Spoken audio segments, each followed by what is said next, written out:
Oh, Mrs. Garcia, you're a school counselor and new homeowner and grad student. You're an ANDer. National University supports the whole you, so you can focus on what matters most. Learn more at nu.edu. If you work in quality control at a candy factory, you know strict safety regulations come with the job. It's why you partner with Grainger. Grainger helps you find the high-quality and compliant products your business needs to inspect, detect, and help correct issues. And the sweetest part is, everyone gets a product that's as safe to eat as it is delicious. Call 1-800-GRAINGER, click Grainger.com, or just stop by. Grainger, for the ones who get it done. A warmer from below. Welcome to lovely Las Vegas for Coast to Coast Hoops with myself, Greg Hoops Peterson, now part of the VSiN Family Podcast, and special little shout out if you're taking advantage of the free week here at VSiN, as if you go to vsin.com/champweek, you're able to get everything that we're doing all throughout the week. You're able to get prepared for what is going to be an absolutely tremendous NCAA tournament and so much more. So go to vsin.com/champweek, all those like best bet emails, all the video streams, everything. You get it all for free, including this fine podcast, Coast to Coast Hoops. We've got an excellent podcast for you. Joining me in segment number 2 is Nick Lorensen, who does such tremendous work over at Mid-Major Madness. We're going to be diving in on so many of these conference tournaments with him, what he's all watching for this week, some of the teams, some of the just characteristics of teams that he likes / doesn't like as well, who can be some sleepers, and so much more. So we're going to have some fun there. In the final segment, going to get you guys picks and analysis on every game on the betting board for this College Basketball Tuesday, as we hit some bank shots. If you do have a question, comment, segment idea, what have you for this podcast, you do have one of two ways we offer those in. First one is my Twitter /X timeline at GNet_D1. Keep in mind, letters EM, maybe does not matter, so as per usual, please do send these into the timeline. And the other way is find an Apple Podcast review. If you rate this podcast 5 stars, it is very much appreciated. And from there, you're able to fire in whatever you'd like to hear on this podcast via that 5-star review. Did not get in any Twitter /X questions today, but we did have a fun day of college basketball on Tuesday. Let's dive into it, try to find some trends, and try to get to know these teams a little bit better. Games from yesterday is Greg buzzing about. Here is the rowdy recap. One of the top over teams in all of college basketball did not play an over. That would be the Denver Pioneers, but they have pioneered away to the Summit League final. They take down Omaha by a count of 66-63 for Denver. They are now 19 overs, 9 unders, and a push thus far this season in their games. They go just 10 of 30 from 3, but Tommy Bruner, nation's top scorer, he was able to supply the team with 23 points in this one for Denver. They were able to do a solid job winning the turnover battle 13-8. They got outgunned on the glass 42-35, but they do survive, advance, get the job done. They're going to be facing off against South Dakota State. They took down one of the best cover teams in all of college basketball, St. Thomas, in a slog of a game. This one was 59-49 as the final. I do think we're going to see a little bit more scoring in the game that we're going to be seeing out of South Dakota on Tuesday, but that's it for South Dakota State. They held St. Thomas shooting just 7-29 from 3, and I mean, for South Dakota State, despite the fact that they only scored 59 points, they did go 9-25 from 3. They weren't bad there. This was just a slow bleeder of a game in general, and St. Thomas are now 17-12-1 against the spread. We shall see if they're going to get another opportunity. James Madison, they do get the job done. They are going to be going to the NCAA tournament. For St. Thomas, their opportunity would come in the CBI, but James Madison, their opportunity is coming in the big dance. 91-71. They take down Arkansas State, an Arkansas State team that has been relatively profitable for you thus far this season. They are now 21-12-1 against the spread. James Madison 18-14-1 against the spread, but for James Madison, total domination. They go 11 of 19 from three-point range. You had 21 big points in this game out of Xavier Brown. They win the turnover battle by a count of 10-7. They were able to do a solid job of getting a double-double out of Brown as well, as he also pulled in their 10 rebounds. And for James Madison, this is going to be a very dangerous team in the NCAA tournament. The CAA tournament is getting hot and heavy as well in Towson. They were able to do a nice job covering late for you, as this was a closing number of 6.5, 61-56. You had Old College of Charleston get the win, but no cover, as they went 7-23 from 3, and both of these teams 14 turnovers apiece. And for College of Charleston, Rain Smith reined it in with 16 points, and they're going to be facing off against Stony Brook, who's now your second best cover A team in all of college basketball at 24-9 against the spread, 63-59. They take down Hofstra, and for Stony Brook, they go 8 of 21 from three-point range. They do lose the turnover battle 15-10, but they won the battle on the glass 42-30. This Stony Brook team has just been cashing tickets for you, so they have been able to do a nice job there and cashing tickets for you out there in the WCC. Both St. Mary's and Gonzaga. No shocker that they're going to be squaring off in the final. As for Gonzaga, they got the win and cover late, 89-77 against the Dons of San Francisco, going 11 of 20 from three-point range. You had every single starter score double figures for Gonzaga, with Nolan Hickman leading the way with 20 points, Ryan Nembhard 12 assists, and for Gonzaga, just 3 turnovers in this game against a San Francisco team that has been able to force quite a few turnovers. Meanwhile, for St. Mary's, they win 79-65 against the Santa Clara team that's out 18-12-2 against the spread. For St. Mary's, they did allow Santa Clara to go 7-14 from three-point range, but they countered by going 9 of 24 from three, and they won the battle on the glass. That by a count of 35-24. They did commit turnovers in this game, but Alex Dusas, he was able to supply the team with 21 points, so good effort there. And then out there in the Horizon League, it is going to be UW Milwaukee taking on Oakland in the final, as Oakland has been a relatively good cover A team for you all season long. As Oakland, they were able to cash you the over if you took it late. They're now 20-13 against the spread, by the way, 74-71, though they did not cover this game. They were more of a 3.5 to a 4-point favorite. For Cleveland State, they just couldn't hit a 3 in this game. They shoot 18.5% for three-point range. Jack Golke for Oakland, he was able to supply the team with 21 points. And for Milwaukee, it's been the BJ Freeman show all season long. 27 points for him on 24 shots. They do down Northern Kentucky 81-75 to win and cover that game. As for UW Milwaukee, they did lose the turnover battle 14-5, but they won the rebound battle 50-28 with Faison Fields being able to supply the team with 16 rebounds. And our DK Network Write-Up picks, I really do apologize about this. I've got to get back on track with these, but man, there's been a little bit of bad luck with these. I'm not going to lie.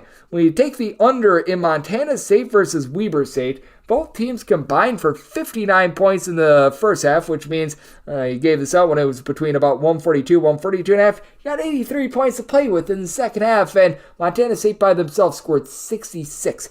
91-82. They just drop a bomb on Weber State in the second half. As for Montana State, they go 13 of 27 from three. Weber State 10 of 26 from three-point range. Wasn't even a super high possession game until it became incredibly harebrained, and Weber State had to get into must-score mode. As Blaze Thread, he had 20 points in this one, and for Montana State, Robert Ford III along with Brian Garaki combined for 52 points. They just couldn't miss in the second half. So let's hope for some better results on Tuesday and moving forward as well. And they're going to be taking on out there in the Big Sky tournament Old Sacramento State on Tuesday. Meanwhile, Montana, they were able to survive and advance against Portland State, this by a count of 87-81. And this one, Montana was a 6.5 point favorite, so unable to cover late, as they were actually up by a count of, I believe, 76-67 with about a minute remaining. The late game felling did eat them up a little bit, but they were able to get by, and they're going to be going to the final. And Sam Iamford, we're going to be seeing them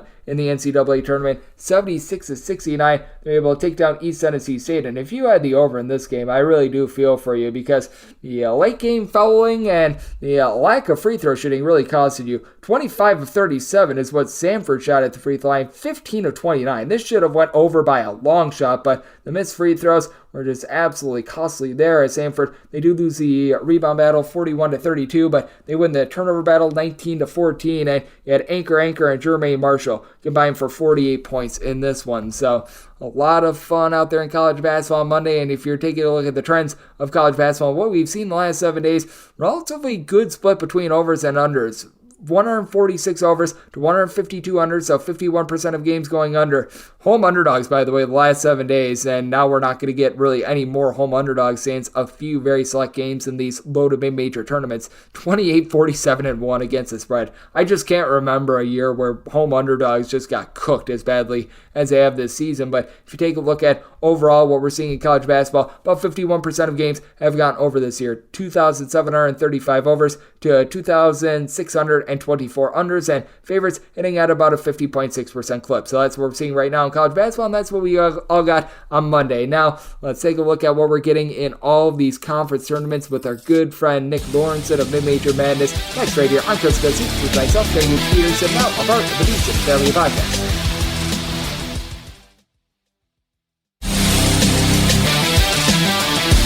Back to lovely Las Vegas for Coast to Coast Hoops with myself, Greg Peterson, now part of the Davidson Family Podcast, and it is always great to be joined by this man. It's Nick Lorensen. He does tremendous work over at Mid-Major Madness, taking a look at this great game of college basketball that we all know and love. I know that he is hard at work trying to decipher all that we're getting in the NCAA tournament, as now there's a few more known commodities with a few bids the NCAA tournament being punched. Nick is all over it. I know that he's been going to a lot of these mid-major conference tournaments over the past week or so as well. And for Nick, you're able to follow all of his tremendous work on Twitter/X at the letter N, his last name Lorensen, Lorensen, the word sports all together. Nick, it's always a pleasure, my friend. Thank you.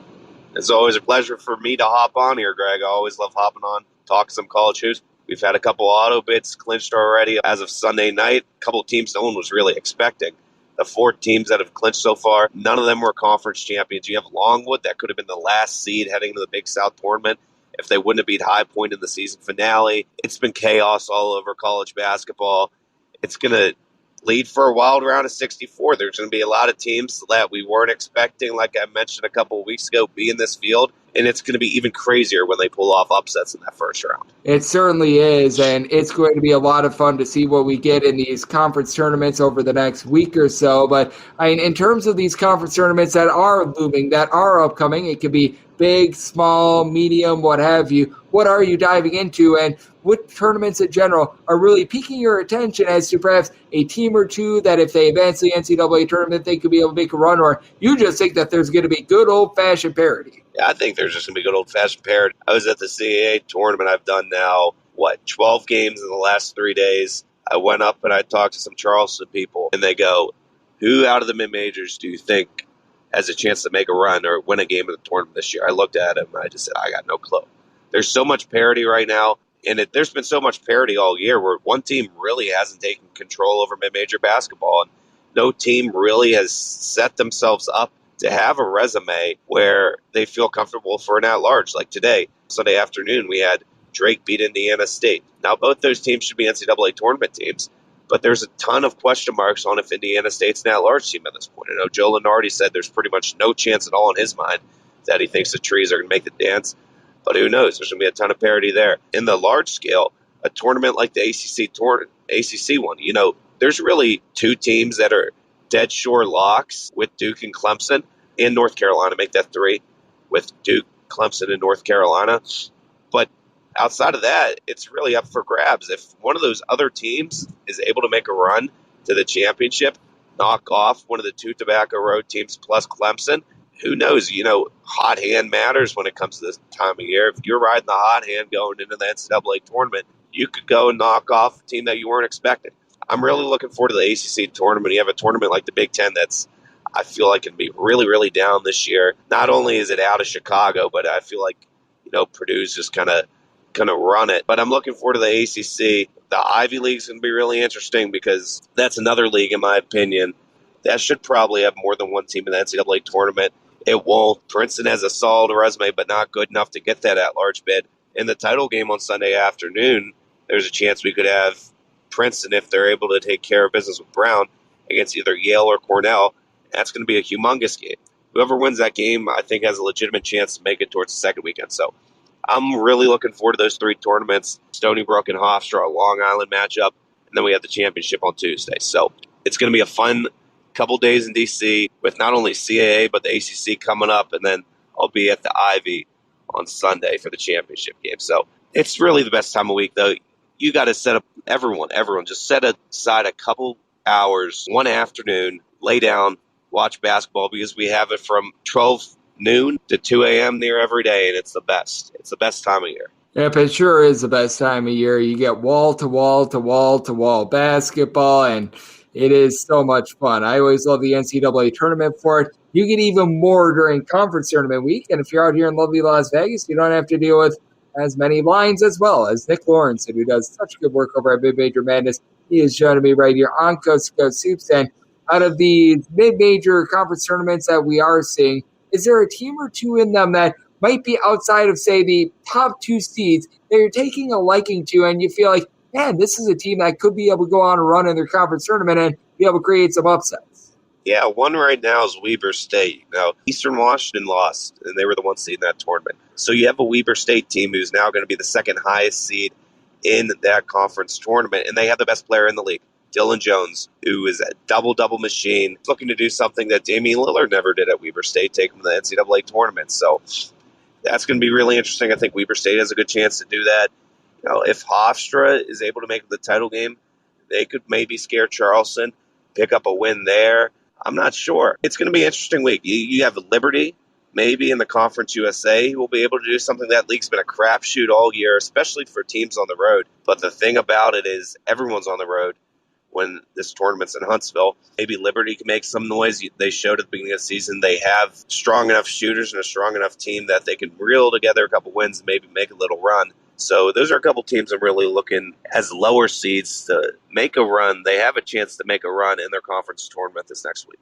Yep, I do think that those teams, they do have a nice opportunity to be able to make a run, and certainly the tournaments that we're going to be seeing out here in lovely Las Vegas are going to be of intrigue because you've got two big favorites in a pair of them. Grand Canyon out there in the WAC, as even if they lose to Tarleton State in a hypothetical final, Tarleton State is not eligible for the NCAA tournament, and that's a crying shame. I've said it every single year. They need to do away with that rule because it really does put a detriment to these teams that are transitioning up to the D1 ranks, that are working hard. They deserve a chance to be able to compete for the NCAA tournament, but that's at Grand Canyon. They are the clear favorite out there in the WAC. And then you got UC Irvine, zot for the Anteaters out there in the Big West. How do you take a look at those two teams? Because I do think that if either of those teams are able to get through, and I do feel like both teams need to win their conference tournaments in order to make the NCAA tournament, but I feel like if either of those two teams are able to get through and get by, they could be very dangerous come the NCAA tournament. Yeah, I agree.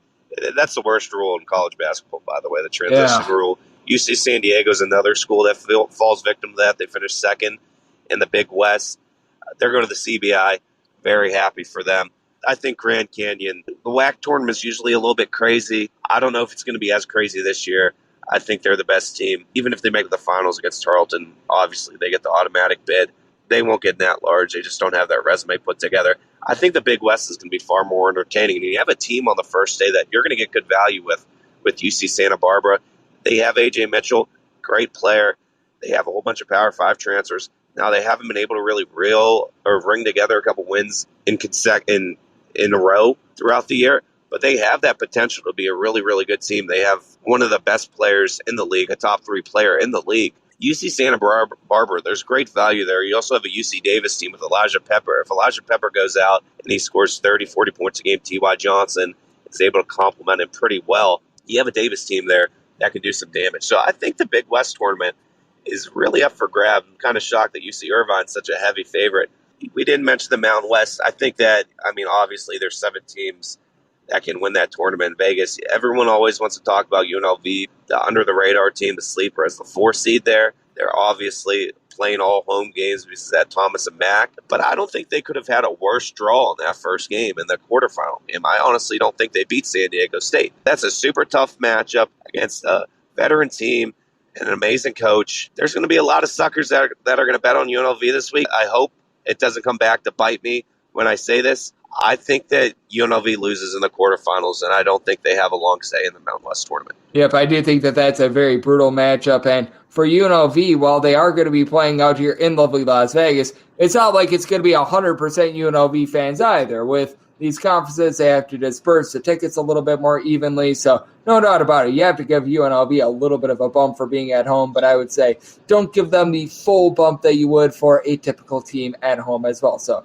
do take a little bit of caution there. It's Nick Lorensen, who does such good work over at Major Madness. He is joining me right here on Coast to Coast Hoops. And I do want to get your thoughts on this as well. What are some of the characteristics that you're taking a look at for Conference Championship Week for a team that potentially could make a run and or a team that you might be looking to avoid in general? Because with so many of these conference tournaments, it's going to be like 3 games in 3 days, 3 games in 4 days. As we know, that could tire out even the best of teams. But what are some of the things that you look at for teams that you're thinking could either pull an upset or some of the attributes that you look at and you just want to stay away from that team in general? Yeah, one thing, of course, we always mention a star player. Star player can really take you far during this month of March. If you have someone that can just completely take over a game, completely take over a couple games in the tournament, you could be really set. But if your team struggles shooting, they're not going to – if they've struggled shooting all year, it's going to be really, really hard to put together 3 straight nights of shooting well. You know, we saw with Delaware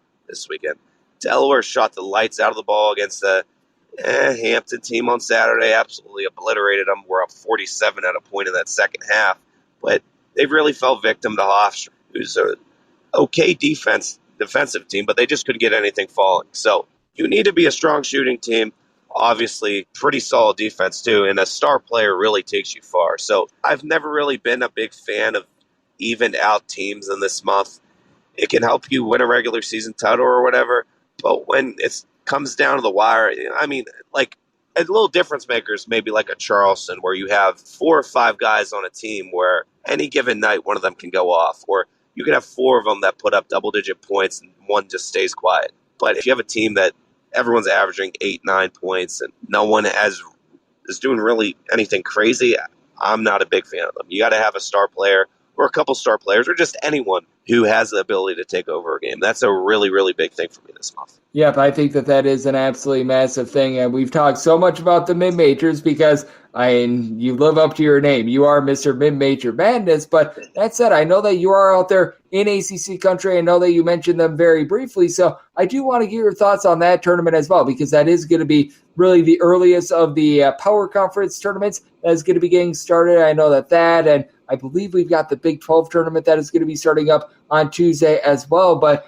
that said, how do you view this ACC tournament where you've got 2 very, very dominant teams? You've got North Carolina, you've got Duke, and even though Virginia's a 3 seed, you've got pretty much everyone else, but you do have a lot of teams that are on the bubble, and I think that this is going to be massive for 1, teams like Indiana State, what have you, as to how they come out, and 2, just overall seeding as well, because I do feel like there are some pesky teams that can make a run in the ACC, but they've just been so gosh darn inconsistent this year that it feels like anything can happen on any given night out there in that conference. Yeah, you have Virginia. You mentioned Virginia.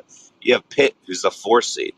They've been inconsistent. They could maybe make a run. Wake Forest, there was a point where everyone's like, oh, they're in the NCAA tournament. Then they dropped a couple games, and now they're back on the wrong side of the bubble. You even have Miami, who's playing on the first day of the tournament. They were in the Final Four last year. Maybe if they do something crazy, who the heck knows? So, yeah, I'm really, really intrigued in that tournament because I think the smart move, obviously, is to have Duke and Carolina in the final. Those 2 teams have been the 2 best teams in the league by far all year, just playing great basketball. And that game on Saturday was amazing, and there's a tension that always falls with the 2, and it would be great for television.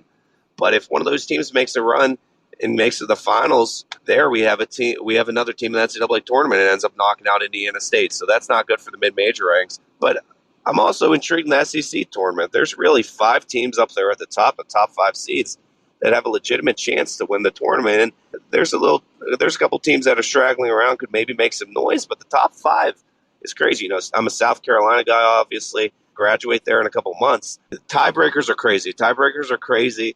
They couldn't have had a worse tiebreaker for the 3rd through 5th seed. It was all the teams they lost to. But I think they go there, they win the game. I believe Florida's the 4th seed. They could beat Florida, then they could play, I believe Tennessee is a top seed. They beat Tennessee once. It wasn't as pretty the last time, but they've shown that they have the ability to beat them. That's going to be a really interesting tournament, especially on that Saturday where we have the 2 semifinal matchups. If we have some parity and upsets in the quarterfinals on Friday, that could really create some crazy scenarios. Absolutely. That would be a lot of fun to be able to take a look at. Being able to get some parity out there is a lot of fun. And Nick, just want to give you the floor here. Is there anything else that you're going to be really looking at when it comes to conference tournament week? And is there any teams that we have yet to mention that you really think deserve a little bit more love than what they've been getting? We've mentioned McNeese all year, and it's going to be interesting to see how their crowd shows up because their crowds this year have been an elite level, and their conference tournaments at home. Their conference tournaments in Lake Charles, so they'll have their whole community backing them. That'll be interesting. We talk about the A-10 a lot on here. Duquesne's been playing great basketball, and they ended up with a 6th seed in the A-10 tournament. And that's going to be really interesting because if they win that game to 6-11, 6-14, whoever they end up playing, they get Dayton in the next round. Friday night, that's going to be a battle to see if Duquesne's for real, if this is the year that they can do something special. But you have Loyola who's tried to prove all year that they're the real deal. They'll be the 2 seed in that tournament. Dayton's obviously the 3. Richmond's the 1. Dayton really being the only team with at-large chances. I think whoever wins that tournament has a legitimate chance to win a game in the NCAA tournament. So keep an eye out for the A-10 this week. Keep an eye out for what's happening in Lake Charles with the Southland tournament. there's going to be great tournaments all over the country. We mentioned all the ones in Las Vegas, Greg. I always love watching those tournaments in Las Vegas. 3 amazing leagues. There's always parity. I feel like they always go crazy in Vegas this time of year. Yep, they certainly do, and we always go crazy for you, my friend Nick. You do such a great job taking a look at this great game that we all know and love of college basketball. Do let the good people at home know how they're able to follow you on the old Twitter/X and all of your work on social media and other platforms. Yeah, you can follow me along on Twitter/X at mid_madness and then Lorensen Sports. Heading to the last 2 days of the CAA tournament over the next 2 days. I went to the second round, went to the quarterfinals. I was at the Big South tournament before that. Went to the first 2 rounds of the ASUN. So I have 3 more games of the CAA. Going to the Ivy League on Sunday. Going to be chilling out at home in Baltimore over the next couple days, watching basketball like crazy as per usual, watching all this parity happen. But like I've mentioned so many times before, Greg, this is honestly the best time of year. Basketball wall to wall. Every game is uber important, and everyone cares. Everyone cares no matter how bad your team is. You have a chance to make the NCAA tournament, which makes this sport so special that you have a chance no matter how bad your season was to do something when we get to March.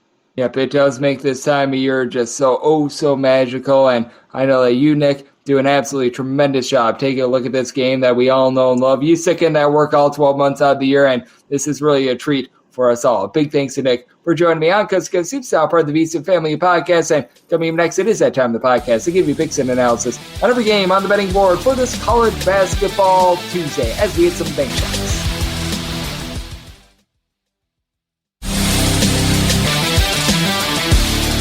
And we're back here in lovely Las Vegas for Coast to Coast Hoops with myself, Greg Hoops Peterson, now part of the VC Family Podcast, and it is always great to be joined by Nick Lorensen, who does such excellent work over at Mid-Major Madness, taking a look at this tremendous game of college basketball that we all know and love. We've got so much great conference tournament action. I know that he's all primed up for it. I am as well, and it's always great to be able to get his insights on the show. A big thanks to Nick for joining me in the last segment. Now it is that time of the podcast. I give you picks and analysis on every game on the betting board for this college basketball Tuesday as we hit some bank shots. Most financial establishments close at a certain time, but not here. It is time for a side and total on every game on today's betting board bank shots.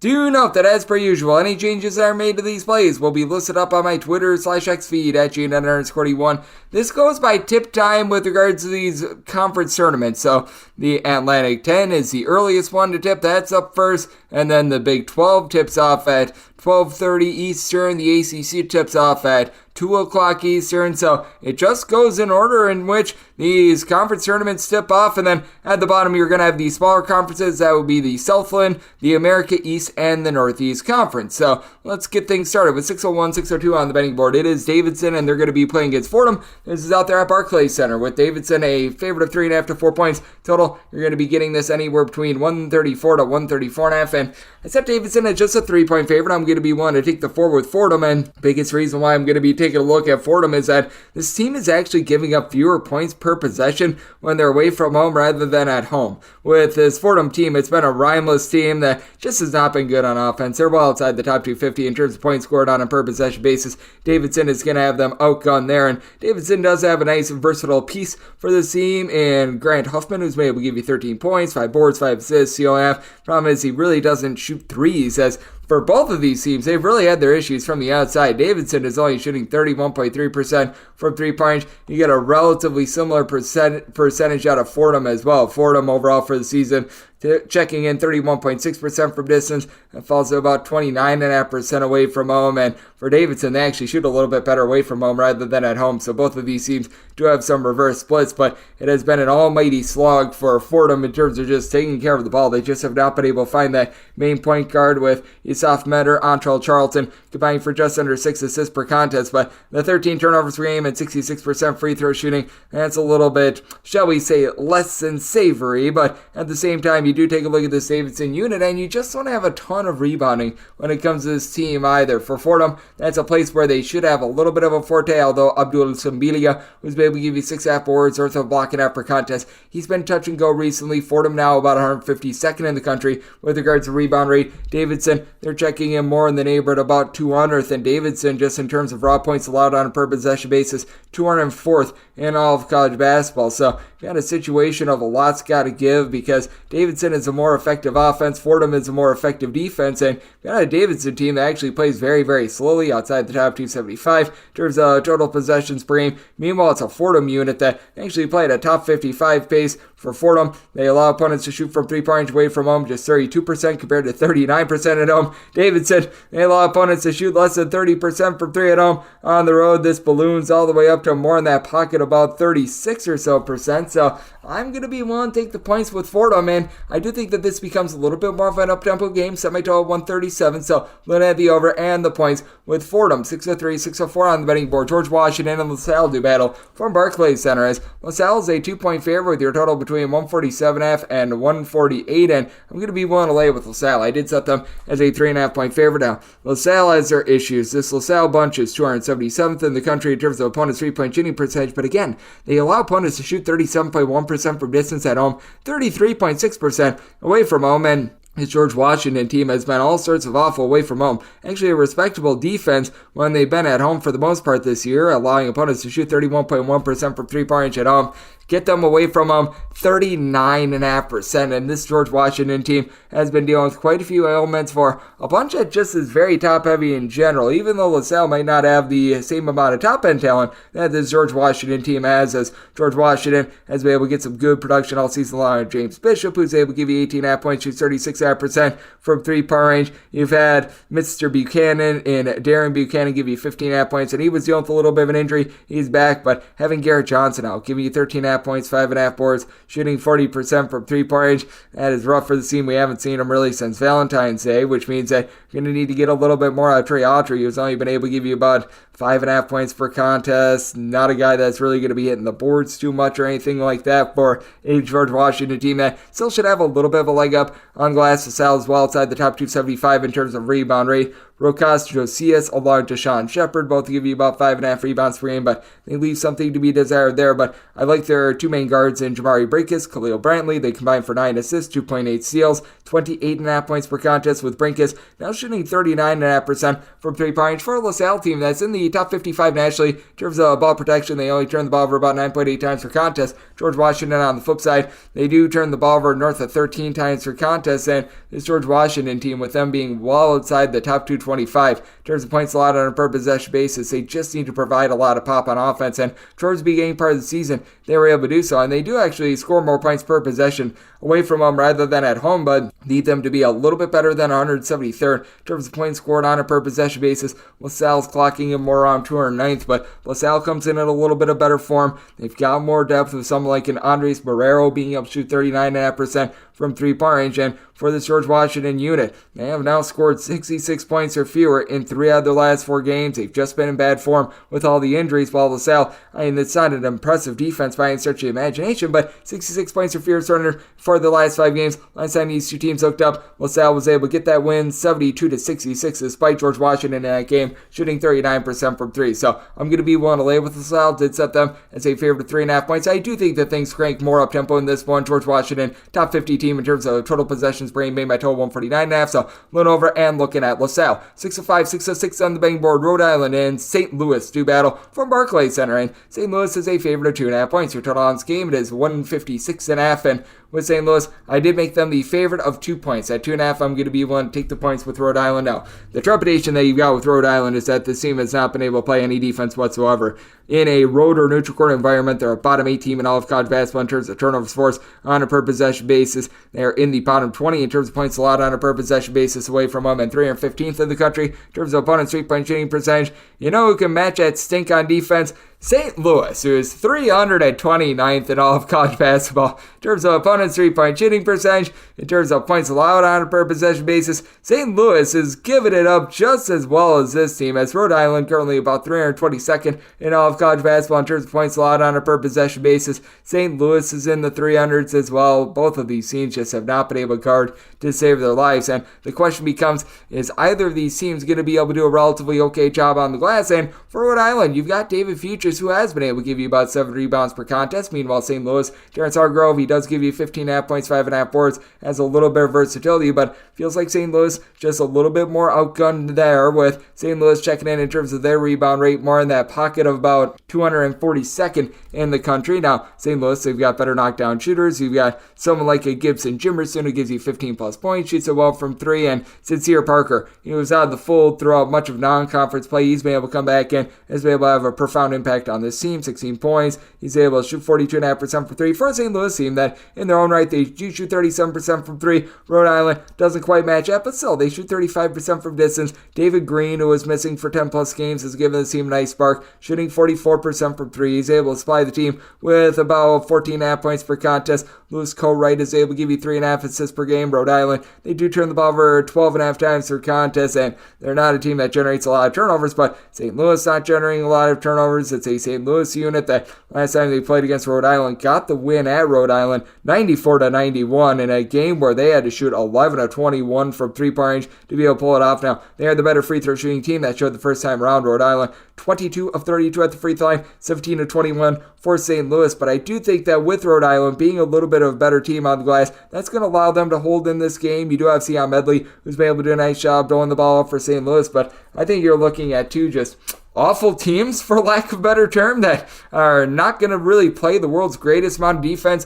Both teams got to 90 the last time they faced off. Being in a neutral court environment, that's going to bog down the scoring, but still did set my total 158. I'm looking at the over, and with Rhode Island, won't take 2.5 or more, set them as a 2-point underdog. 607, 608 on the betting board. It is Oklahoma State, and they're going to be playing up against Central Florida. This is for the Big 12 tournament, and it's going to be taking place out there in Kansas City, Missouri, as Oklahoma State is a 4-point underdog, and your total on this game going to be getting at a 136, so 136.5, and I said Central Florida is just a 2.5-point favorite. I'm going to be willing to take the 4, seeing a straight 4.5 out there with Oklahoma State. It has been a rough year for Oklahoma State. They're just not rebounding the way that they have in past years, and with Central Florida, this is a top 20 team in the country in terms of points allowed on a per possession basis. The problem is for Central Florida, they just can't play away from home. They've been giving up north of 18 more points per 100 possessions away from home rather than at home, and they are shooting just 31.3% from three-point range. So, got a few issues there. It's an Oklahoma State team that is going to be very reliant upon their ball-dominant player in Javon Small, who's been able to come up very big.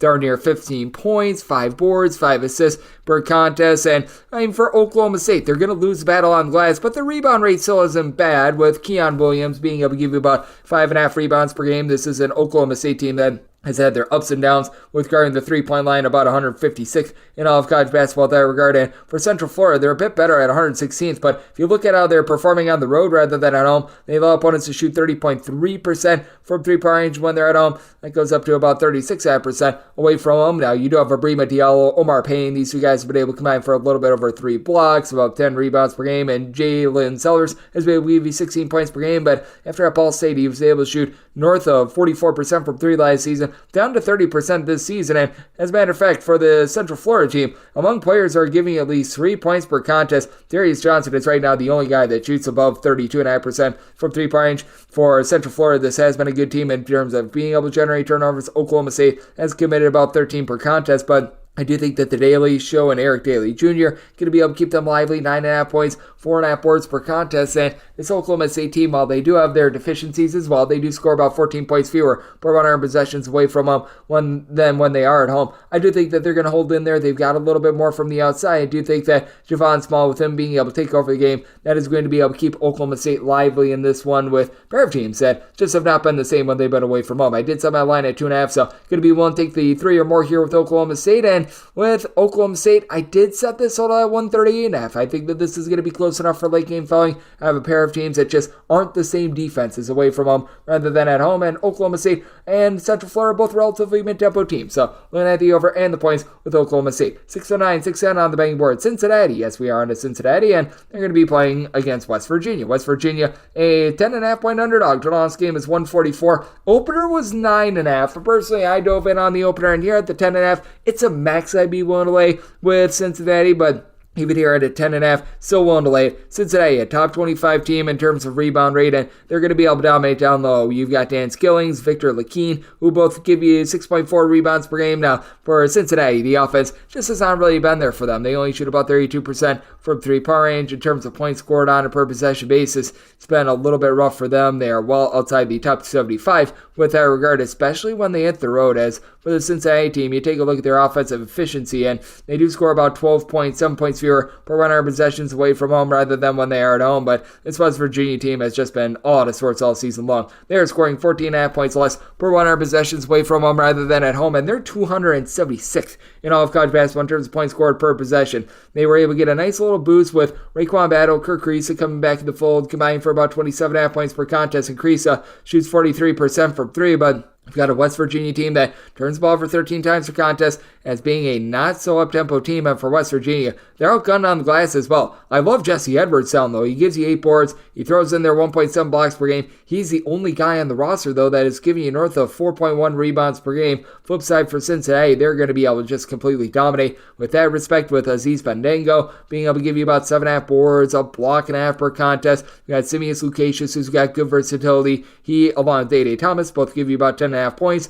Between the two of them, 6.2 assists, and Lucasius at 6'7", 6'8", is able to shoot 36% from three, despite the fact that Cincinnati is not necessarily an offensive juggernaut. They do get to go up against a West Virginia team that allows opponents to shoot 35.9% from three, and with this West Virginia team well outside the top 225 in terms of points allowed on a per-possession basis, I do think that the Cincinnati defense is going to be able to find a way to get it done. Once again, Cincinnati, not quite the same team when they're away from home in this aspect, as well as in terms of points allowed on a per-possession basis. They are giving up about 11 points more per 100 possessions away from home, but I do think that they hold up, get the job done here, and they're able to bog down the scoring just enough for an under. Set my total at 143, so at the 144 to have an under, and I'm willing to lay up to 10.5 here with Cincinnati. 6'11", 6'12". This is from Washington, D.C. for the ACC tournament. Notre Dame and Georgia Tech do battle. This is a total between 130.5 and 131, and with Notre Dame, they're between a 1 to a 1.5 point favorite, and I did set Notre Dame as a 2 point favorite. I'm going to be one to lay this summer. Both of the times that these two teams played, Notre Dame pulled it out. I know that there's an old cliche of it's hard to knock off a team 3 times, but I do feel like this is just a rough matchup in general for Georgia Tech, because the main forte that you have with Georgia Tech is that they're really good at being able to guard the arc. Georgia Tech, in terms of opponents' 3-point shooting percentage, they're checking in 66th in all of college basketball, but they go up against a Notre Dame team that they really don't look to pop it from 3-point range too much. They shoot below 32% from distance. Notre Dame as well is about 109th in the country in terms of opponents' 3-point shooting percentage, and this Notre Dame team I think is going to be able to do a nice job on the glass. The way that Georgia Tech has been looking to flow a lot of offense is via offensive rebounds, as you've got Bate Ndongo, who's been able to give you about 7.5 rebounds per game. Georgia Tech, a top 50 team in all of college basketball in terms of percentage of missed shots that do result in an offensive rebound, and Georgia Tech overall 74th in the country with their rebound rate. Notre Dame not quite on that level, but this has been a Notre Dame unit that has been about 120th with this regard. It's traveled relatively well, and you've got the best scorer in this game of Marcus Burton, who's been able to give you 17 points, 4.3 assists. Now, the 3.7 turnovers per game has been quite ghastly, but you've got Brendan Shrewsbury who's able to take the load off, 10 points, shoots about 36.5% from 3-point range, and just by committee, the Notre Dame team has been able to do a nice job of being able to hit the glass. Of your top 6 scorers, 4 of them, they do give you at least 4.2 rebounds per game. Meanwhile, for Georgia Tech, Nathan George was doing a nice job doling out the ball towards the beginning part of conference play, but he's really tapered off recently. He has had 3 turnovers or more in 2 out of their last 3 games. As a matter of fact, 10 turnovers in his last 2 games, so that's been a little bit rough himself. He has had 3 assists or fewer in now 4 out of the team's last 8 games as well, so he's been tapering off with that regard. And it's a Georgia Tech team that I talk about their good perimeter defense. Well, on their perimeter offense, it's not so great. 32.7% is what they shoot from 3-point range. Kyle Sturvin is able to shoot about 39% from distance. He supplies you with about 9 points per contest, and Kwasi Reeves also shoots about 38.5% from 3-point range. But I do think that Notre Dame going to be able to hold up here. I like what I'm seeing out of Kiba Njai down low. I do think that Notre Dame is going to be able to make this game very, very slow, very grimy. They're well outside the top 300 with regards to total possessions per game, and it's a unit that has given up 70 points or fewer in pretty much all but 3 of their games here in this calendar year that have not gone to overtime. So I did set my total at 130. I'm going to be looking at the under of Notre Dame. Made them 2-point favorites, so I'm going to be willing to lay the minuscule number. 613, 614 on the betting board. NC State and Louisville do battle from DC. It is NC State, a 9 to a 9.5 point favorite. Total is 148.5, and with NC State, I did set them as a 9.5 point favorite. I'm seeing a few 9s out there. That is the max I'm going to be willing to lay, but I am going to be willing to lay it for NC State. This team has one forte, and that's not turning the ball over. They are a top 15 team in all of college basketball in terms of fewest turnovers on a per possession basis. They've been leaving a little bit of something to be desired on the execution standpoint, but you do have DJ turning it up horn. He gives you north of 15 points per game. He's shooting about 40% from 3-point range now. He's very much the only of their primary scorers that shoots above 34.5% from 3-point range as Casey Morsell. He's been able to give you double figures, but has not been some sort of a flamethrower from 3-point range or anything like that. But the team maximizes their possessions, and that's much more than what you could say for Louisville. Louisville outside the top 225 in terms of both points scored and points allowed on a per possession basis, and outside the top 300 in terms of points allowed on a per possession basis. Brendan Huntley Hatfield has done a nice job with his versatility. He shoots 40% for 3, 8.5 boards, 12.5 points per game. Past that, I mean, it's just really a horse apiece situation. You've got a trio of guys, Trey White, Sky Clark, Mikey James, that they all give you between 12 and 13 points per game. And with James and White, they combine for about 11 rebounds per game. It just feels like it's a bunch of ball hogs out there, though, that they just can't play together. The 13 turnovers per game has been relatively unsightly. They don't have a lot of depth. They are well outside the top 200 with regards to their rebound rate. NC State, in their own detriment, they are outside the top 225 with this regard as well, with Mohamed Diarra. His 6.5 rebounds per game, leading the way. You really don't have anyone else that gives you north of 4.5 boards per contest, but at the very least, you've got clean, flowing offense with someone like Michael O'Connell, who only gives you about 4.5 points per contest, but throws in their 3 assists per game as well. It is an NC State team that does a okay job of being able to guard the interior. Now, with regards to the opponent's 3-point shooting percentage, that falls off to about 260th in all of college basketball, but a Louisville team that they themselves give up so many open looks. 345th in all of college basketball in terms of opponent's 3-point shooting percentage, so it's a circumstance where here at the 9,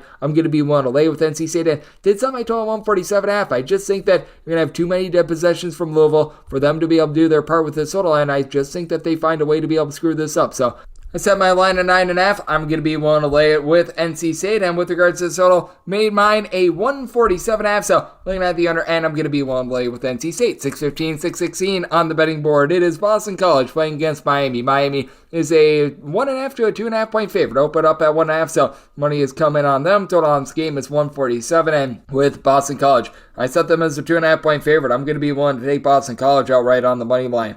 Man, it has just been a bad run of things for Miami, and they've got the potential to be able to make a run in this tournament. I mean, they still have no Chad Omier. This is still a lot of the pieces that were there for a Final Four run. They just haven't put it together all season long, and for Miami, they are well outside the top 100 in terms of points allowed on a per possession basis. Now, if there is one thing that Miami has been able to do a better job of than Boston College, it's guard the 3-point line, as Boston College has been all sorts of awful at being able to guard the arc. Boston College, 286th in all of college basketball in terms of opponents' 3-point shooting percentage, but very startlingly, they allow opponents to shoot 37.5% from 3-point range at home. That does go down to about 33.7% away from home, and you're dealing with a Miami unit that they allow opponents to shoot 35.5% away from home from 3-point range, and now they have to deal with Quentin Post in the post. He's been able to shoot 40% from 3, true 7-footer. That's able to give you 15.5 points, 7.5 rebounds per game, and what is supposed to be the bread and butter of this Miami team is the offense. Like, we all knew that the defense was going to be ghastly, but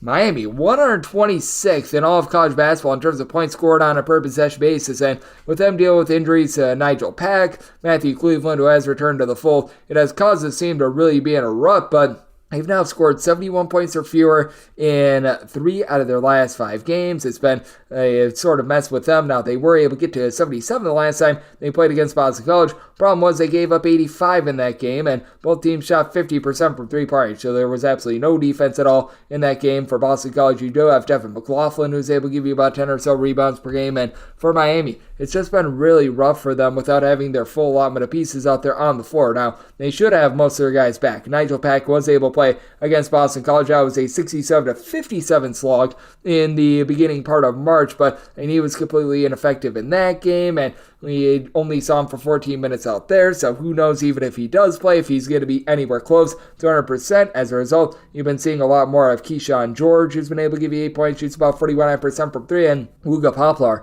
has been a nice 3-point shooter for this bunch, shooting about 39.5% from distance, but that falls to 30.2% when they're away from home. Miami has just been too inconsistent when they've been away from home, and I do think the Boston College does find a way to be able to get the job done in this one, much like they did the first 2 times these 2 teams hooked up. I set my total at a 150.5. I do think that Miami and Boston College both get on point with their offense. First time they played, it was a scoring fest. Second time around, it was a slog. I think they get more something in the middle. So looking at the overhand with Boston College, made them the favorite. Looking at Boston College outright on the money line, 617, 618 on the betting board. We head out to the old Boardwalk Hall in Atlantic City, New Jersey for Canisius and Mount St. Mary's out there in the Metro Atlantic Tournament. With Mount St. Mary's, they are a favorite of 4 points, and your total on this game, it is 137. And with the Mount, I did set them as a 3-point favorite. I'm going to be willing to take 4 with Canisius. Canisius has had a really rough run of things with their offense, as in terms of points scored on a per possession basis, they're now checking in well outside the top 225. And if you look at what they've done in regulation and regulation only,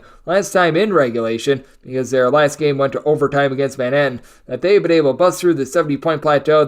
You have to go back 5 games ago. That's when they played against Siena, and this team has just not really been able to give you a lot of scoring. Last time they were able to get through and score north of 73 points in a game, you have to go all the way back to January, once again against Manhattan, as Trey Dinkins, Elysium, Ijandal, these 2 guys have been able to combine for about 28.5 points, 6 assists per contest, and both shoot about 37% from 3. But for Canisius, they're just not doing the little things. They turn the ball over 13.5 times per contest. They shoot 63% at the free throw line, but they are going to be able to win the battle down low, as you've got Frank Mitchell who's able to give you 12.5 points, 11.5 rebounds per game. Interestingly for Canisius, even though they do have Mitchell, who gives you 11.7 rebounds per game, if you look at overall rebound rate, Mount St. Mary's actually has a little bit of an edge. Mount St. Mary's is a top 85 team with regards to rebound rate, but you don't have anyone on the roster that is giving you north of 4.6 rebounds per game, with Dolo Adbayo leading the way with 4.6 boards per contest. Now, it is a little bit of a hole. It's greater than the sum of its parts sort of approach there, but do have a little bit of trepidation there. You've got a pair of guys in Deshaun Montgomery along Dakota LeFew, who have been nice in the backcourt. Both of these guys have been able to combine for about 31 points per contest. They both shoot north of 35.5% from 3-point range, but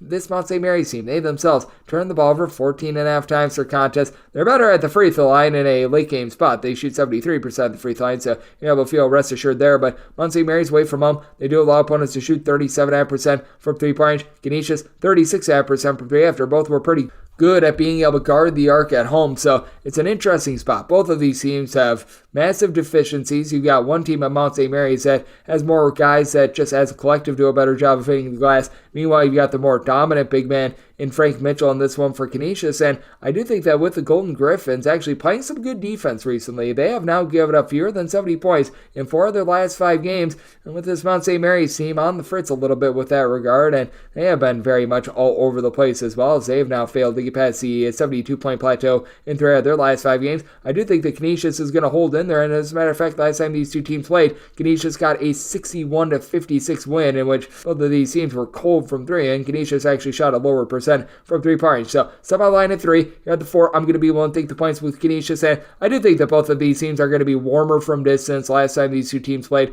they went a combined 12 for 40 from 3-point range, so it did semi total 139. Canisius, a relatively mid-tempo team, and Mount St. Mary's in the top 125 in terms of total possessions per game. So, moving over and looking at the points with Canisius, 619, 620 on the betting board. Iona and Manhattan do battle. Let's get online with these DK Network write-up picks, because this is one that we've got for today, with Iona being an 8-point favorite and your totals between 136.5 and 137.5. Anything of single digits, I'm going to be willing to lay. I did set this line at a 9.5. My write-up is going to be on this Iona team, laying the number, and fully recognize that Iona is going to be without their top scorer, and that would be old Greg Gecko Gordon, who was giving the team about 16.7 rebounds per game. And without Gordon in the fold the first 3 games, they lost all 3 of them. They looked a bit rudderless on offense, but in their last 3 games, they're averaging more points per possession than they did even with Greg Gecko Gordon out there in the fold. And I do think that Iona is starting to find their footing with the fact that your main point guard in Joel Brown has been able to take hold of the offense. Double figures in each of the last 5 games. The overall for the season gives you 7.5 points, 3.5 boards, 3.5 assists, 2 steals per contest. He shoots about 40% from 3-point range, and his steals is what's very important, because you've got an Iona team that, even with having Gordon out of the fold, out of your top 5 scorers, 4 of them give you north of a steal per contest, and they are number 5 in all of college basketball in terms of turnovers forced on per possession basis away from home, going against a Manhattan unit that's 320th in the country in terms of total turnovers on a per possession basis. Shaquille Bender has been able to give you 14 points per contest for this Manhattan team, but he's been a little bit in and out of the fold for this unit and should be good to go in this one, but that's always a little bit of a concern. You've been able to get some rebounding out of Sidhu Traore. He's been able to supply the team with about 8 rebounds per game, but he's the only guy in the roster that gives you north of 8 rebounds per game, and typically Iona is just completely outgunned on the glass. They're about 315th in all of college basketball in terms of their rebound rate. Manhattan somehow, some ways, even worse. Manhattan's checking in outside the top 325 with that regard, and this is a Manhattan team that they certainly do give it up from 3-point range. They're outside the top 275 in terms of both points allowed on a per possession basis and in terms of opponents' 3-point shooting percentage as well. And for this Iona team, they've been a little bit touch and go with regards to their offense. They're scoring about 7 points fewer per 100 possessions away from home rather than at home, but you've been able to have guys be able to step up and be able to hit some threes for the team. Eden Tertaud has been able to give you about 13.5 points per contest. He does a solid job shooting in the mid-30s from 3-point range. Gene Araguren, hopefully I said that correctly, he's now been able to shoot about 40% from 3. And for Iona, they shoot 35.7% from 3 at home. That falls to about 35% away from home. So relatively good consistency there going up against a Manhattan unit that just continues to be well outside the top 325 in terms of points scored on a per possession basis away from home. This is a revenge spot for Iona as well. Last time these two teams played, it was about a week ago, 77-60. Manhattan was able to get that win. Manhattan in that spot won the rebound battle by 15. They won 11 of 21 from 3-point range. Everything went their way. I do think that things iron out, and when things iron out, that's going to lead to Iona really being able to run roughshod in this one and being able to stick it to a Manhattan team that just all throughout the season has had their almighty struggles. So my write-up pick here, that is going to be on Iona laying the number, and I do think that Iona busts out a little bit more with their offense. I did set my total at 141.5. You've got a Manhattan team that has a little bit more out-tempo, so my write-up pick, that is going to be on Iona laying the number, and at a 136.5, 137, also looking at the over, 621, 622 on the betting board. Niagara and Seattle do battle from Atlantic City, with Niagara being a 10-point favorite. Total on this game is anywhere between 130.5 and 131, and I'm not willing to trust Siena in this spot. I said Niagara is an 11.5 point favorite. I'm going to be willing to lay it in with Niagara. They've just been such a fascinating team this season because they covered all but 2 of their games in conference on the road. At home, they weren't necessarily the same team. And for Niagara, they're shooting north of 40% from 3-point range away from home. They shoot about 32% at home. Like, it makes no sense whatsoever, but you've got a lot of guys that are just applying scoring for this team that can all shoot from 3-point range. Harlan Obiana is a 7-footer. He doesn't pop any threes, 7 points, 8 rebounds per game. So if you look at the guys that have actually shot at least 1 3 this year, out of your top 5 scorers, 4 of them shoot at least 36.3% from 3. 3 of them shoot at least 44.4% from 3. And Auyabeng Mensa shooting about 44.5% from 3. 5 boards, 10 points per contest. You've been able to get some relatively good production out of Braxton Bayless, 47% 3-point shooter, 11.5 points. He throws in there a steal per game as well. Luke Bublo has been able to give you about 36.5% 3-point shooting, 9.5 points per contest. You've got to love all these guys and what they're able to bring to the table for Niagara, a team that does a relatively solid job of being able to keep things relatively clean. About 11.5 turnovers per game. Now, they have been a little bit lackluster on defense, well outside the top 200 in terms of points allowed on a per possession basis, but they go up against a Siena unit that is a bottom 10 team in all of college basketball with regards to ball security. They have been ranking well outside the top 275 in terms of points allowed on a per possession basis, and the Siena team has been giving it up from 3-point as well. 276th in the country in terms of opponents' 3-point shooting percentage. The Siena bunch has been just dealing with injuries all throughout the year. Now, they should have Michael Ealy in this game. He's been able to supply the team with about 13 points per contest, but they've had Zach Tekken in and out of the fold. Sean Gordon, who is their top scorer, 19.5 points, 7.5 boards per contest. We have not seen him since mid-February. He's probably going to be out for this game. You were having some relatively good rebounding out of Michael Ibarbrau. He was really number 2 on the team with regards to 5.7 rebounds per game. He's been out since like the beginning of the month of February. So Giovanni Amaruju has to lead the way there. And Siena is a top 200 team with regards to rebound rate. They've got Niagara outgunned a little bit there, but they also shoot 28% from 3, 66% the free throw line, with a 39.5% field goal shooting percentage, while being one of the highest turnover teams in all of college basketball. Just an absolutely terrible trio to have. And as a matter of fact, for the Siena team, fewer than 60 points scored in their last 3 games. That includes losing to Niagara on their home floor 66-59 on a day where Niagara uncharacteristically shot 5 of 20 from 3. Siena shot 8 of 16 from 3, and they still lost by 7 at home. It's a spot where I'm going to be willing to lay with Niagara, set them as an 11.5 point favorite. Did set my total 133.5. I do think that the scoring is going to be a little bit more warm in this one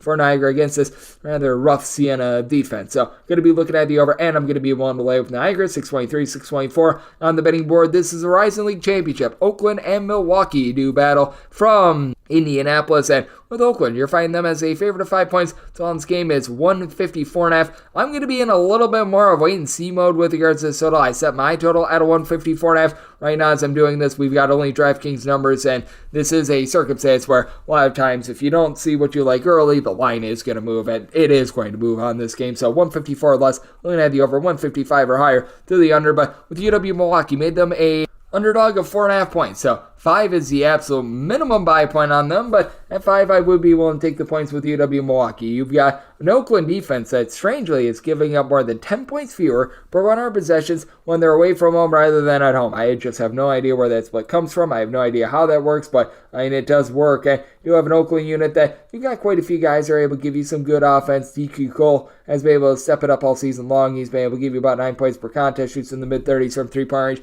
Got a little of a Trey Townsend is able to bring to the table with about 16.5 points, 7.5 boards per game. But with this UW Milwaukee team, they've got some good balanced rebounding, and they're going to have the best player in the game. BJ Turn It Up Freeman, 20.5 points, 6.5 boards, nearly 5 assists per contest. This is a UW Milwaukee team that, as a collective, in terms of their rebound rate, they're a top 100 team in all of college basketball. Now, it's very interesting with them. UW Milwaukee, in terms of percentage of missed shots that result in an offensive rebound, top 25 team in all of college basketball. In terms of percentage of opponents' misses that they rebound themselves as a defensive rebound, they're a bottom 50 team in all of college basketball. So they give you a bunch of second chances, and they'll take a bunch of second chances themselves. They go up against an Oakland team that, in terms of their own rebound rate, checking in about 113th. When it comes to UW Milwaukee, you're going to need to have guys like Faison Fields be able to step up. He's been relatively solid, being able to give you about 5.5 or so rebounds per contest. He had 16 in the game yesterday, so he's been able to hit mock turbo a little bit with that regard. I like what Eric Pride is able to bring to the table. He and Kentrell Pullian have really been your main 2 double-figure scores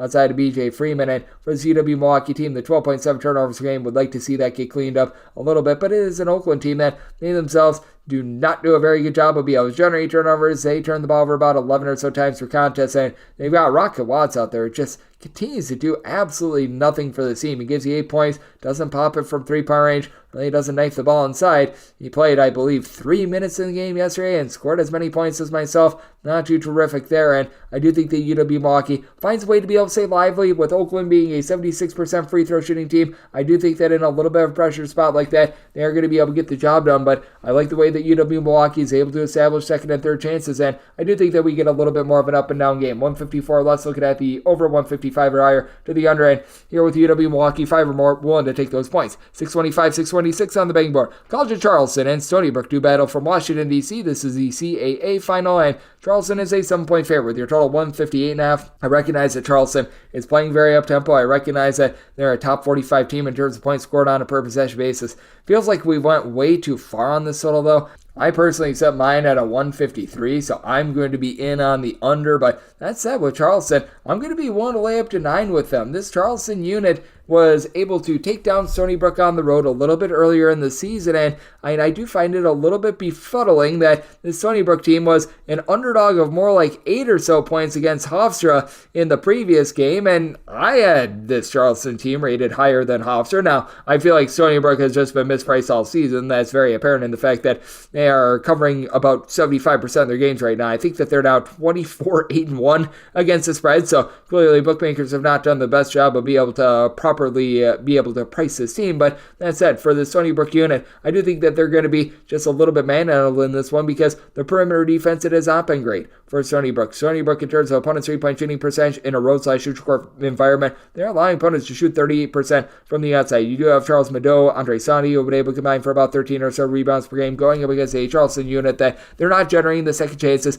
that they did a season ago. But even with having those two gentlemen down low, Stony Brook checking in about 215th in all of college basketball. In terms of their rebound rate, you've got a Charleston team that is more around 55th in the country with their holes greater than some of its parts approach. You've been able to get good production out of Ante Bedazovic, who's been able to give you 12.5 points, 6 rebounds per contest. Ben Burnham has been able to give you 4.5 boards. He shoots 38% from three-point range. And for that matter, for the Charleston team, even though they're not quite the same three-point shooting team that they have been in past years, every top 4 scorers, 3 of them do shoot at least 37.9% from three-point range, including Rain Smith, 12.5 points, shoots 40% from 3. CJ Fulton only gives you 4 points per contest, but he doles out 4 assists, keeps things clean as Charleston, top 10 team in the country in terms of fewest turnovers on a per possession basis, and that's one of the strengths of Stony Brook as well in terms of turnovers per possession. They're a top 75 team in the country with Tyler Stevens and more, giving you more, shooting 42% from 3, about 16 points per contest, and Dean Knoll has been able to shoot about 36% from the outside with 10.5 points of his own, but I just think that Stony Brook, they're not going to be able to guard the arc very well. It is a Stony Brook team that rose up with their defense yesterday, and for that matter, this team has actually given up 65 points or fewer in 4 out of their last 6 games, but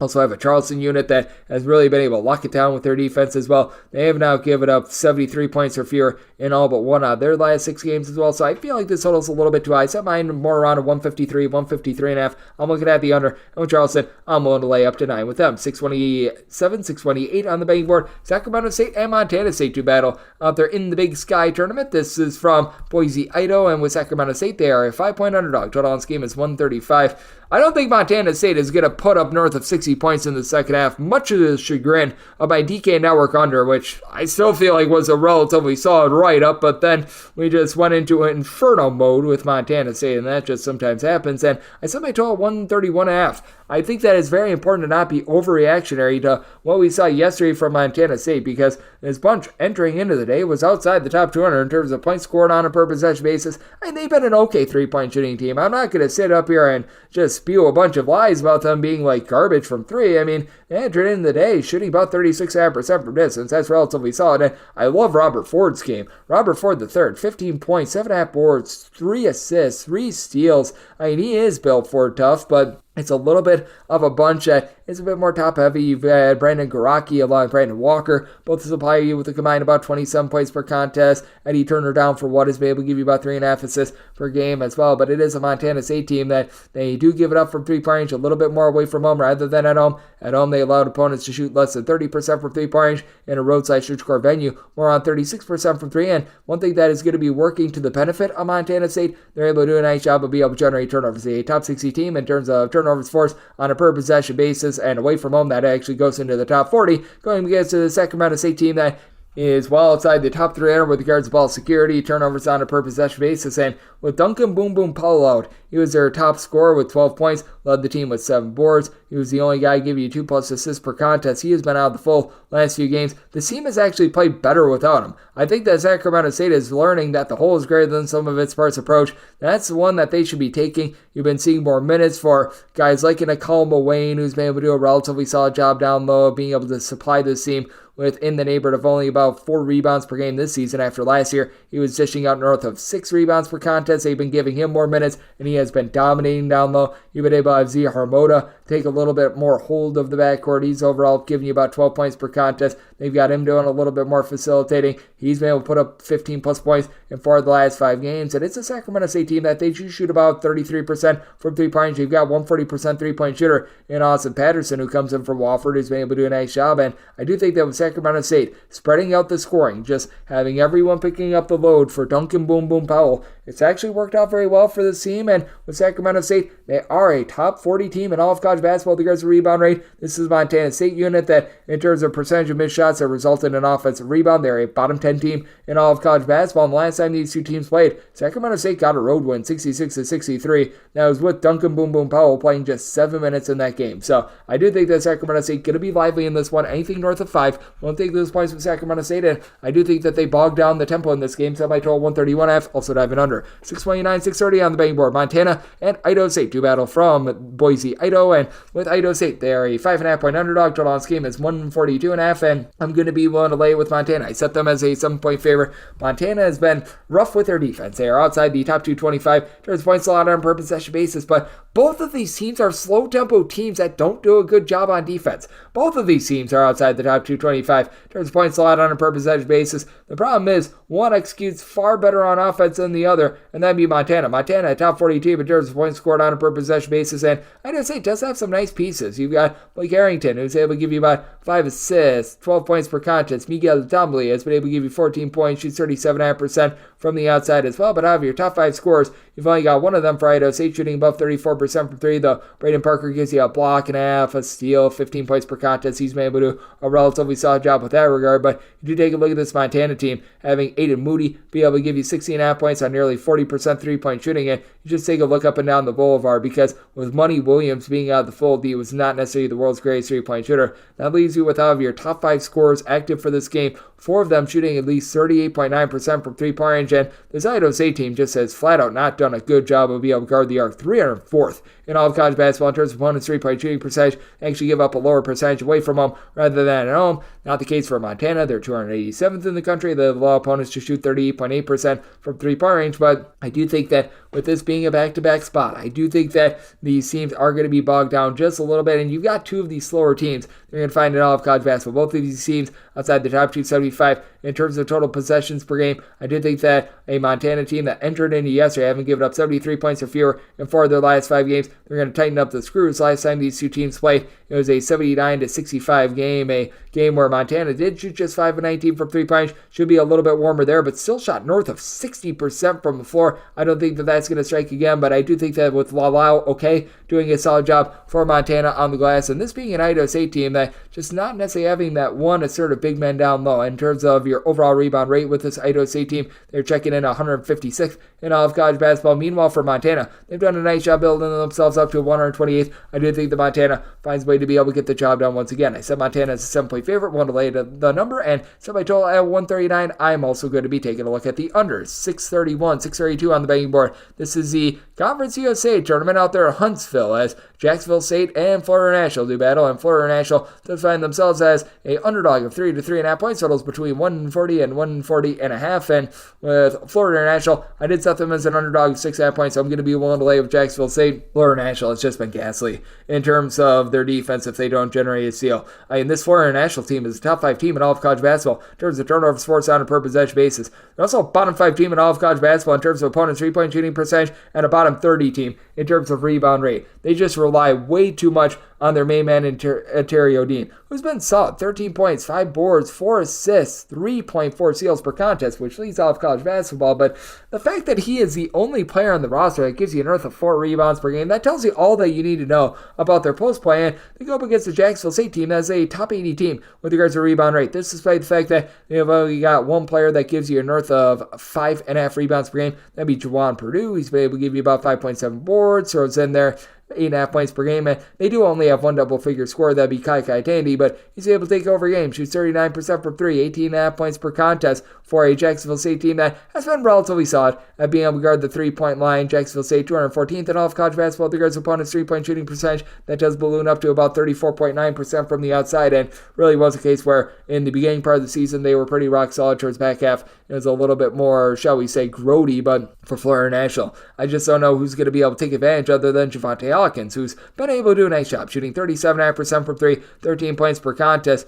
Outside of him, though, just take a look at this roster, and you've got one other player that averages north of 6 points per contest and is able to shoot above 32.5% from three-point range. And for that matter, you've pretty much got three guys on the roster that shoot above 31.5% from distance. It's a Florida National team that they themselves turn the ball over about 14 times per contest, with having absolutely nothing down low and having a bunch of injuries to boot. I do think that Jacksonville State going to be able to take hold and take advantage of a Florida National team that is looking to play up-tempo, top 40 team with regards to total possessions per game, and that's led them to giving up at least 77 points at each of their last 4 games. Jacksonville State, they're in a little bit of rough form in their own right with regards to their defense, having given up at least 72 points in 3 of their last 4 games. So, did set my line at a 6.5, one to lay with Jacksonville State, set my total 142.5, also looking at the over. 633, 634 on the betting board. Gonzaga and St. Mary's do battle from lovely Las Vegas. This is a game that is off the board, as this game did not finish up between Gonzaga and San Francisco until after 10 o'clock p.m. Pacific time, but that said, I've got my handicap.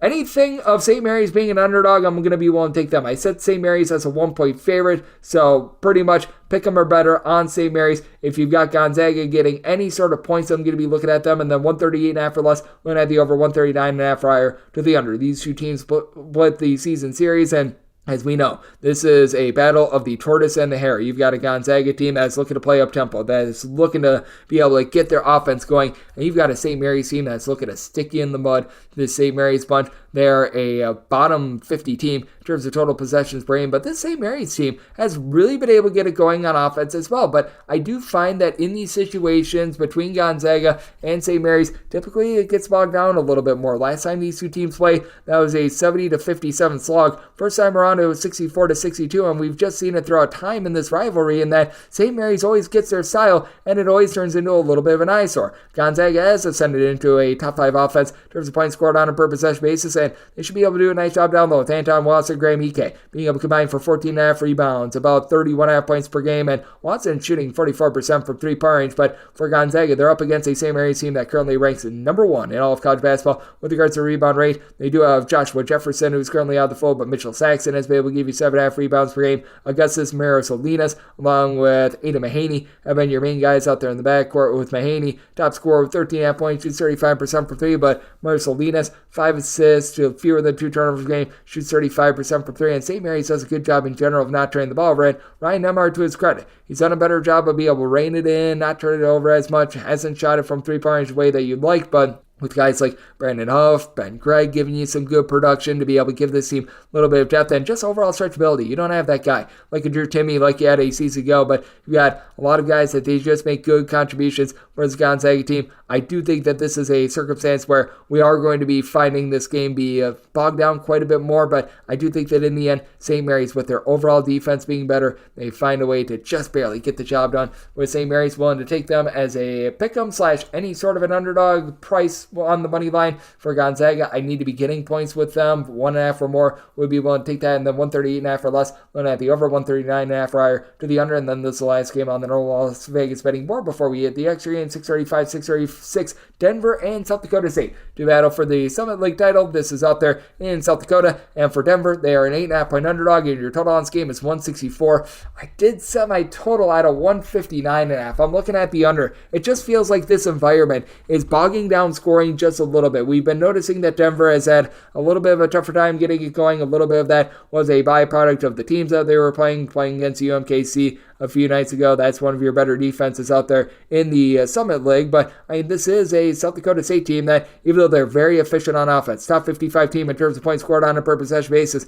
they are outside the top 275 in terms of total possessions per game. So I am looking at the under, with having a South Dakota State team that is very versatile, with Zeke Mayo give you 3.5 assists, 6 rebounds, 19 points, shoots 37.5% from 3, and South Dakota State, there as a collective, shooting north of 36% from three-point range. And this entire conference, Pretty much all these teams in the Summit League, they shoot better on the road rather than at home. It's been very strange to take a look at, to say the least, but you got a Denver unit that has certainly given it up from three-point range. Denver, 347th in all of college basketball with regards to opponent's three-point shooting percentage, but again, they guard the arc better away from home rather than they do at home, and the South Dakota State, they're going to have a little bit of an edge down low. They're a top 175 team with regards to rebound rate, but you got Tuki Tanamo for the Denver team, was able to give you about 17.5 points, 8 boards. That helps out. Tommy Bruner has been the top scorer in all of college basketball, north of 24 points per contest. When it comes to the South Dakota State squad, they're having a tough time guarding the three-point line as well. South Dakota State in a road or neutral court environment allows opponents to shoot 36.5%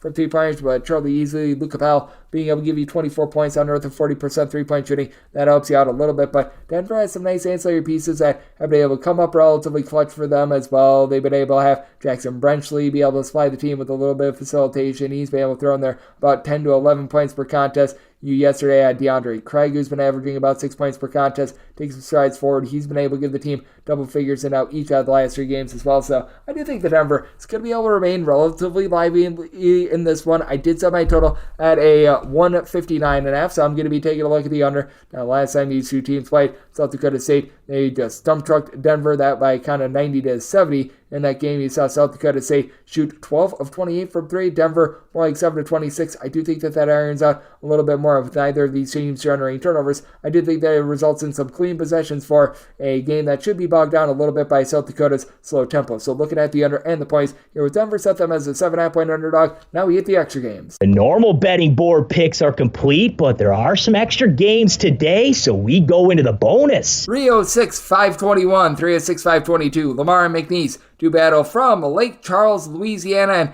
McNeese opens up a 12.5 point favorite total on this game, 144.5, and I'm willing to take 12.5 here with Lamar. I set my line at 11.5. With McNeese, they should be able to do a relatively solid job of taking hold of this game, but it's hard for McNeese to be able to win by margin by this many, considering they are a team that's well outside the top 275 in terms of total possessions per game. McNeese has actually done a much better job of guarding the 3 ball away from home rather than at home. For McNeese, they are allowing opponents to shoot from 3-point range at home north of 35.5% in a road/neutral court setting. That goes all the way down to about 30.7% from distance, but this Lamar team I do think is going to be able to remain relatively lively in this one. They're about 161st in the country in terms of opponents' three-point shooting percentage, and for Lamar, they don't have that one guy that's going to be able to take over a game like Shad Wells does for McNeese. He's able to supply them with about 18.5 points per contest, but you've got essentially 4 separate guys that are able to give you at least 10 points per contest. They've got a good thing going with regards to just having so many guys being able to throw out the ball as well. You've got a trio of guys that do give you north of 2 assists per contest. I really like what BB Knight has been able to do for this team all season long. He's been able to supply the team within that neighborhood about 11 points per contest, shooting 37.5% from 3, while Calvin Pryor shoots about 40% from 3, throws in their 12 points per game. For a Lamar team that they do turn the ball for 13 times per contest, that's a little bit rough against a McNeese team that they're going to be able to force some turnovers. In terms of turnovers forced on a per possession basis, McNeese, a top 30 team in all of college basketball. McNeese does have Christian Schulmate give you about 9.5 rebounds per game, but he is the only guy on the roster that does give you north of 4.6 rebounds per game. Lamar has some relatively good balanced rebounding. They're probably going to be outgunned a little bit on the glass for McNeese. Their rebound rate, 97th in all of college basketball. Lamar, they're checking in about 147th, but I do think that for Lamar, they're going to be able to find a way to be able to hold in this game. You've got a lot of good outside shooters, including Scary Terry Anderson, who's able to give you about 12.5 points per contest. Guy with size that's been able to shoot above 30% from 3-point range, 6.5 rebounds out of him as well. And I do think that with Lamar just doing a nice job, being able to generate a few turnovers of their own, and this Lamar team really kicking it up in terms of their defense. If you look at regulation and regulation only,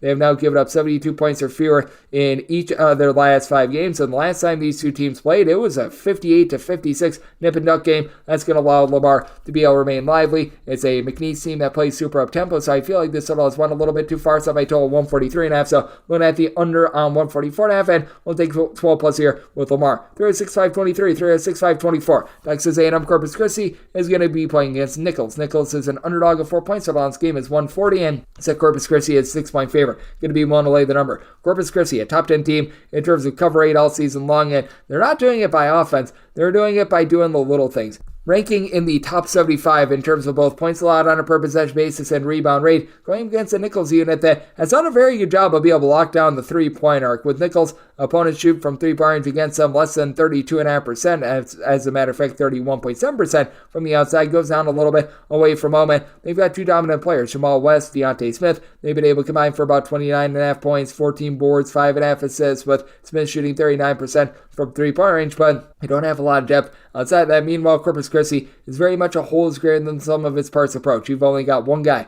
that gives you north of 10.5 points per contest, Gary Clark, 13 points, 8 boards, a steal per contest, and it's a Corpus Christi team that they do take quite a few threes. They're not going to hit too many of them. They only shoot about 30.5% per three, but you've been able to get a little bit more out of Dane Prim along Josh Roberts. They're combined to shoot about 40% from the outside. They both give you about 8.5 points per contest. You've been able to get some good production as well of some like an Owen Dees, who's been able to give you about 7 points per game, and this Corpus Christi team is also one that does a nice job of being able to lock you down from three-point range as well. They are 33rd in all of college basketball in terms of opponents' three-point shooting percentage, and with Nicholls having a little bit of a tough time taking care of the ball, going up against a Corpus Christi team that has been one of your better teams in all of college basketball generating turnovers, a top 45 team in terms of turnovers forced on a per possession basis, going against a Nicholls team that does turn the ball over about 13 times per contest, with Byron Ireland being able to give you about 11.5 points per contest, but having been someone that gives the ball away north of 2 times per contest, I do think that Nicholls going to be fighting a little bit of an uphill battle against a Corpus Christi team that comes in having allowed 68 points or fewer in 4 out of their last 5 games, and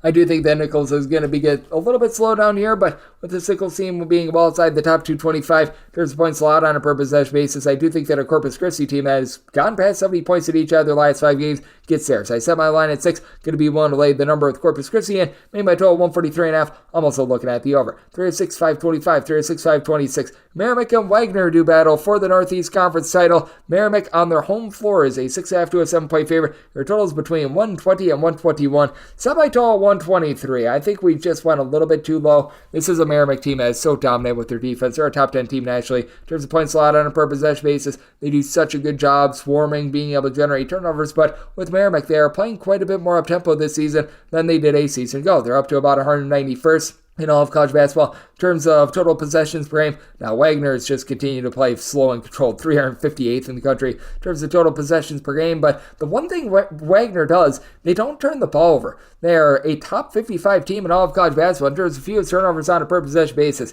fewer than 10 turnovers per contest. And when they have played against Merrimack, they've actually had a modicum of success as a result of that. The problem for Wagner is they just simply can't shoot. They shoot less than 40% from the floor. Do love the game of Melvin Council, who's been able to give you 14 plus points, or is in there a little bit north of 5.5 rebounds per game, and that's going to be big against a Merrimack team that they've got a similar player in Jordan Vetcock, who's been able to give you 17.5 points, 4 boards, 2 steals, 6 assists per contest. But Merrimack, they only shoot about 31.5% from the outside. Wagner actually does a little bit of a better job being able to knock down their threes. They're shooting in that pocket about 32.5% from distance, and for Wagner, they do need to find more ancillary scorers, but you've got Javier Esquero, who's been able to give you about 4 assists and 2 turnovers per contest. He's been able to throw in there about 7 points per contest. You've been able to get 5 boards, 7.5 points out of Tayron Allen, who's now shooting 47% from 3-point range. I don't think that's going to duplicate in this game, but it's a Wagner team that has been able to find a little bit of outside shooting. It does go down to about 30% away from home, but take a look at the last time these two teams played. After the first time around, it actually turned into a game in the high 60s, low 70s. It was a bit of a slog where Wagner was not able to seal the deal. They lose to Merrimack, and they're unable to get past the 50-point plateau in that one. I think that you get something a little bit more in the middle in this one. I do think that Merrimack is going to be able to take nice control of this game. You've got a Wagner team that's well outside the top 225 in terms of their rebound rate. That is the main kryptonite for this Merrimack team, and you still have Samba Diallo, who's able to give you 4.5 boards. He's able to do a solid job down low. Devin Savage is able to shoot about 34.5% from 3. He throws in there 10 points per game. I think the Merrimack going to be able to dominate this game and turn over a Wagner team that has been doing a relatively solid job of being able to protect the ball. Merrimack, in their own right, they've gotten to at least 70 points so far in their last 5 games. So somebody told 123 looking at the over, and I'm going to be willing to lay up to 8.5 with Merrimack. 306-527, 306-528. New Hampshire is on the road. They're facing off against Vermont. Vermont is a 13 to a 13.5 point favorite. Total on this game is 138, and I do think that Vermont should be a sizable favorite. I think we've went a little bit too far here. Semi-line at 13, so at 13.5, in a true road situation, I'm going to be taking a look at New Hampshire. New Hampshire has been playing harebrained. They're in the top 50 in all of college basketball in terms of total possessions per game, but they might have the best individual player in this game, and that'd be Clarence Daniels. He has been tremendous. 9.5 boards, 19.5 points, shoots 37.5% from three-point for a New Hampshire team that legitimately is a top 50 team in all of college basketball in terms of opponents' three-point shooting percentage. Now, with Vermont, this has been just such a beastly defense in conference. If you're looking at conference play only, they've been a top 25 team in terms of points allowed on a per possession basis. And overall for the season, they're allowing opponents to shoot just 31.2% from three-point range at home against them. But I mean, it's not like this is a New Hampshire team that's necessarily giving you the world's greatest amount of offense in terms of points scored on a per possession basis. They are well outside the top 125 with that regard. And when it comes to this New Hampshire unit, their three-point shooting percentage actually goes up a little bit on the road. Shoot 32.8% in a road/neutral court venue, more like 31.8% when they are at home. And it's a Vermont team that they just flow really good offense by not turning the ball over. They're a top 50 team in terms of fewest turnovers on a per possession basis. They're really, really sinking slow, but they're about 114th in the country in terms of points scored on a per possession basis because you just don't have a lot of guys who are able to generate a lot of second chances for Vermont. Only one guy in the roster gives you north of 5 rebounds per game. That'd be Shamir Bogues, who does it all. 1.7 steals, 2.5 assists, 11 points, 5 rebounds per contest. Down low, you've been able to get about 5 boards out of Alero Aofale. Hopefully I said that correctly for Vermont. They also do shoot only about 34.5% from 3. Not terrible, but certainly not amazing either. And then Ahmad Robinson has been able to throw in there for New Hampshire about 4.5 assists per contest. He does a nice job being able to supply the team with about 15.5 points per game. And for New Hampshire, even though they play super up-tempo, they only turn the ball over about 12 times per contest.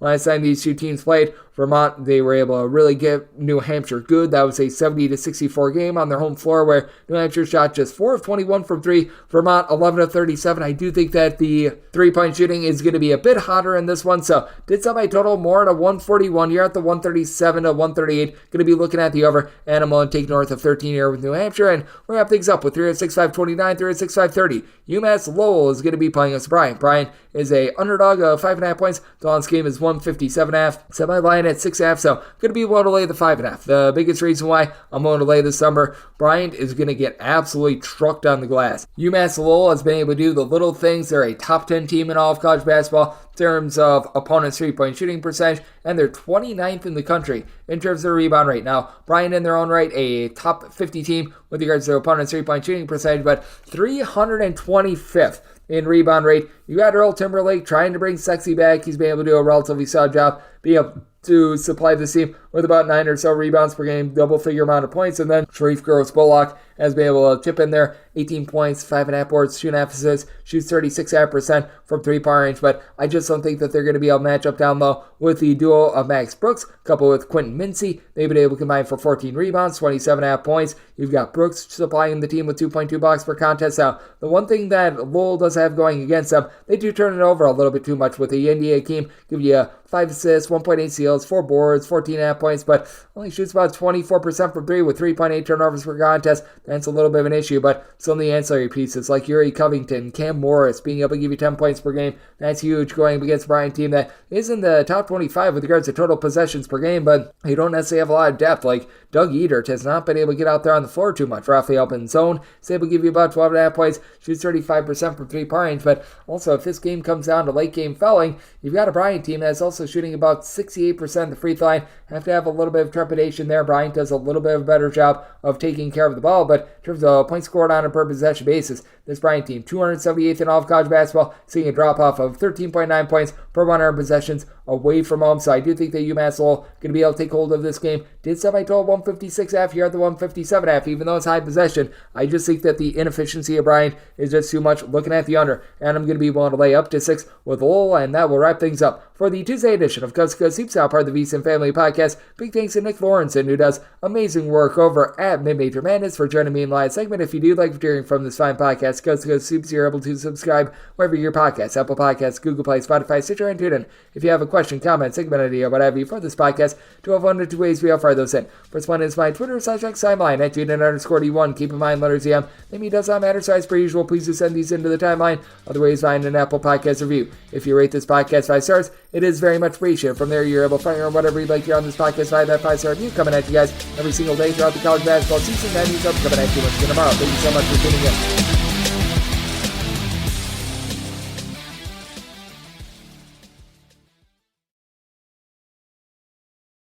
Oh, Mrs. Garcia, you're a school counselor and new homeowner and grad student. You're an ander. National University supports the whole you, so you can focus on what matters most. Learn more at nu.edu. If your job at a healthcare facility includes disinfecting against viruses, you know prevention is the best medicine. And maintaining healthy spaces starts with a healthy cleaning routine. Grainger's world-class supply chain helps ensure you have the quality products you need when you need them. From disinfectants and cleaning supplies to personal protective equipment, so you can help deliver a clean bill of health. Call 1-800-GRAINGER, click Grainger.com, or just stop by. Grainger, for the ones who get it done.